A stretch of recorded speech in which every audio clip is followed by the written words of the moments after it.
Now we get to former NBA All-Star Gordon Hayward, kind enough to join us now here, 14 years in the NBA, and now getting ready to go into an interesting new venture. So, Gordon, we obviously have a ton of stuff we want to talk about with you relative to some of your old NBA stops and everything going on there, but you're part of a film distribution company now called Whiskey Creek. Notice to Quit is the movie in theaters September 27th that you guys have a hand in. So, how do you get from NBA to this? There's an easy through line to guys in broadcasting and a bunch of other stuff like that. How do you wind up on the movie side of the fence? Yeah. Hey guys. Thanks for having me on. Yeah, we have this movie coming out here real soon and couldn't be more excited about it. I kind of stumbled into it. When I got hurt in Boston, my major injury, there was a documentary that I did with a now friend of mine named Simon Hector. Simon wrote and directed this movie, and we became friends. We spent a lot of time together, obviously, a lot of rehab hours, and we became friends. We started a production company together, and he was, hey, let's can I do this movie? Let's do this movie. I got a really great script. I want to do this. I've always been fond of movies, wanted to tell stories, and so this was kind of like a great bridge for me, and decided to just go for it. And I can't believe that it's coming So, out here soon, September 27th. It's going to be in theaters across the country. So is there more planned? Is there writing for you involved? Is there behind the scenes and directing or producing? Is there in front of the camera that you're looking for? I mean, what is this road possibly leading to for you? Yeah, well, I've found out over the course of my basketball career that I've done a couple commercials. I'm a terrible actor. So unless I do some sort of acting lessons, I don't think I'll be in front of the camera.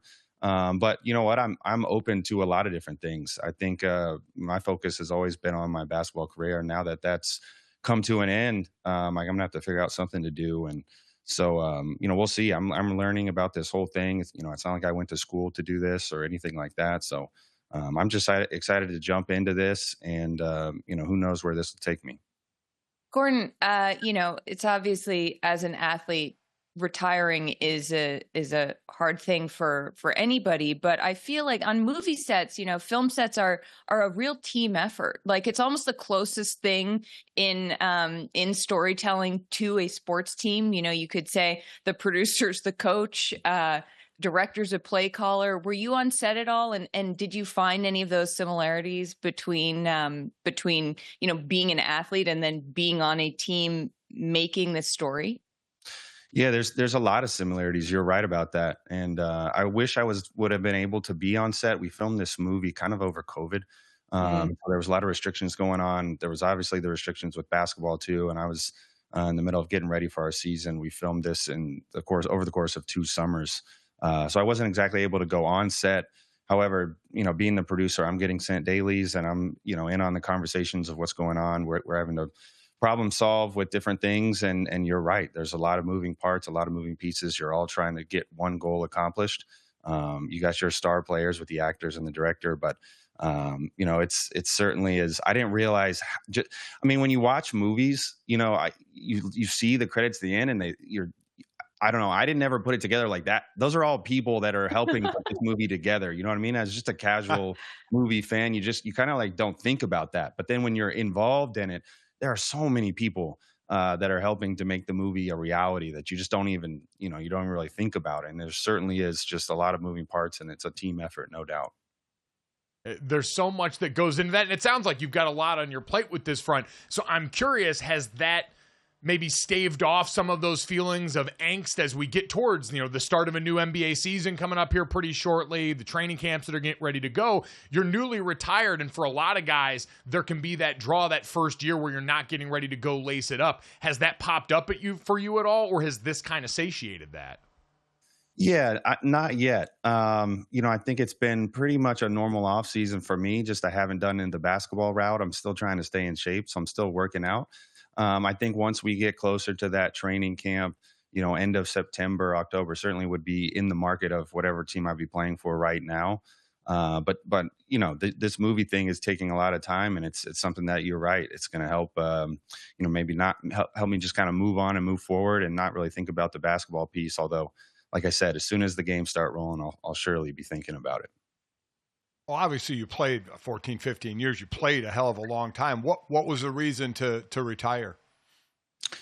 I think it was just that time. I think it's hard as an athlete to ever think about, letting go and doing something else. I've got 4 kids right now, and they're all getting older. And so as the seasons have gone on, I'm missing games and recitals and different things that you can't ever get that time back. And so some of those things start to creep in. Like, man, when you're in Cleveland in the middle of December in the hotel room, you're kind of like, I kind of wish that I was home with my family right now. And so I think it was something where, could have definitely played a couple more years, but I was ready to move on. And I felt like I, had a great career and did what I wanted to do. And now it's time to kind of, turn that page and go do something else.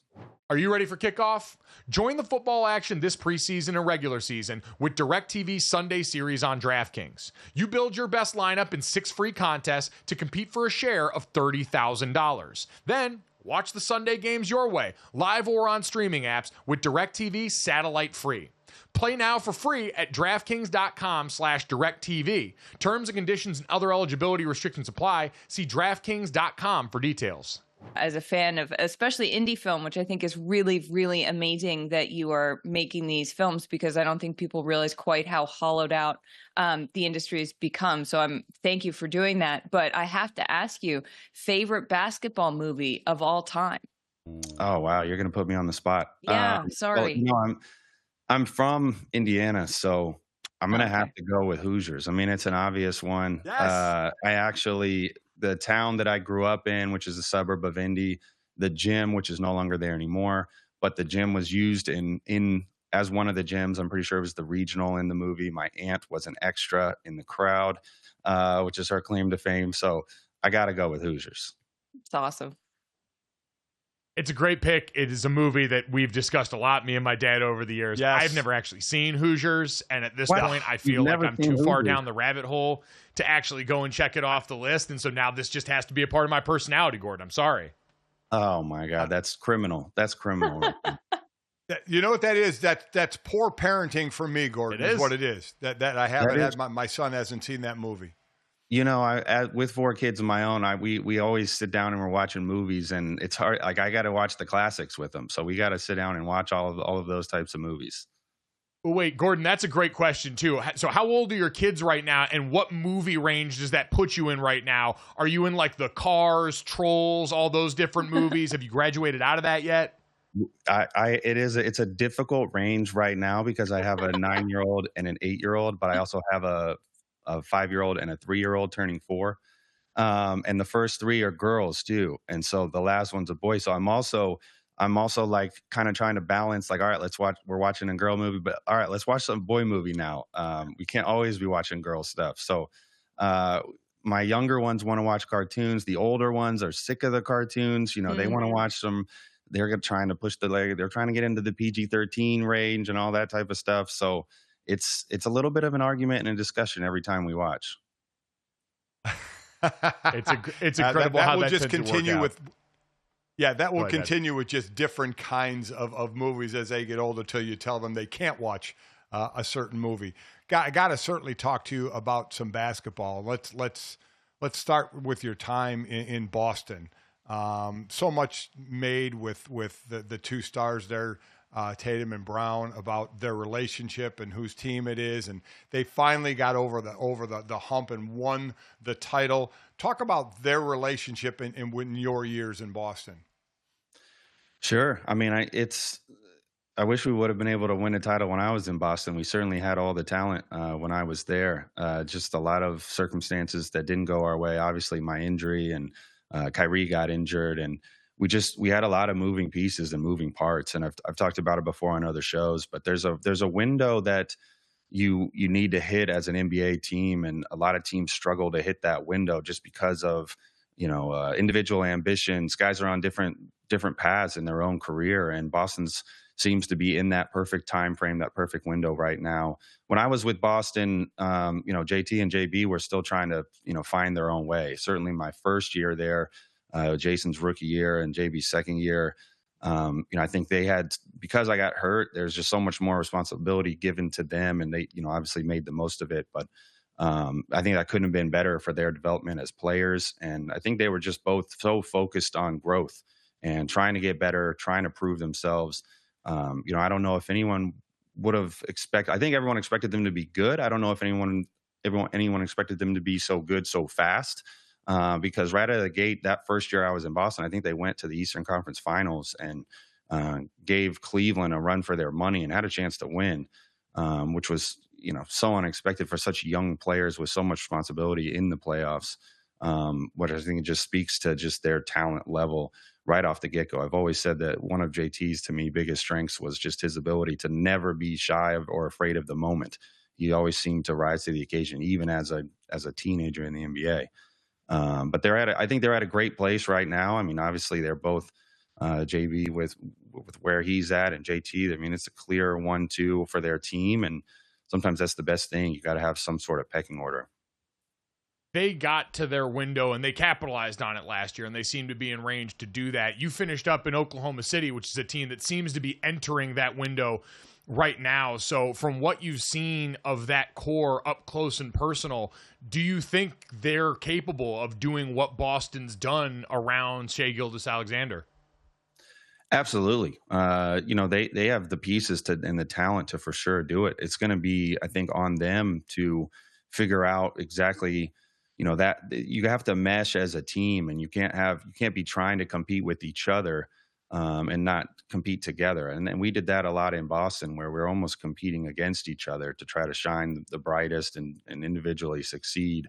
They certainly have the talent. SGA is a top 5 player in the league, but Chet and Jalen Williams and their core and just their culture too. I mean, they're about winning. So as long as they stay about winning, I think they're going to be able to make a big run.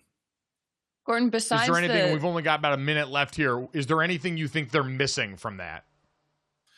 No, I don't think they're necessarily missing anything. I think some experience, which you can only get by doing it, to be honest with you. You just got to go through it. And I think going through it last year was big for them. And so, they'll be able to keep getting better and better, I think. And then the other thing is you can't catch the injury bug. I mean, you got to stay healthy too. That's the other thing. So, hopefully Chet can stay healthy, and SGA and Jalen and Lou Dort and all those guys can be healthy. Certainly a huge part of that, no doubt, that we're all looking forward to starting in just a little bit coming up this season. Again, the movie Notice to Quit, it's in theaters starting September 27th from the film distribution company Whiskey Creek that Gordon Hayward is a part of. Gordon, we appreciate all the time and insight this morning, man. Best of luck with the movie and this new career path. We're excited for what's coming for you. Hey, thanks, guys. Thanks for having me on.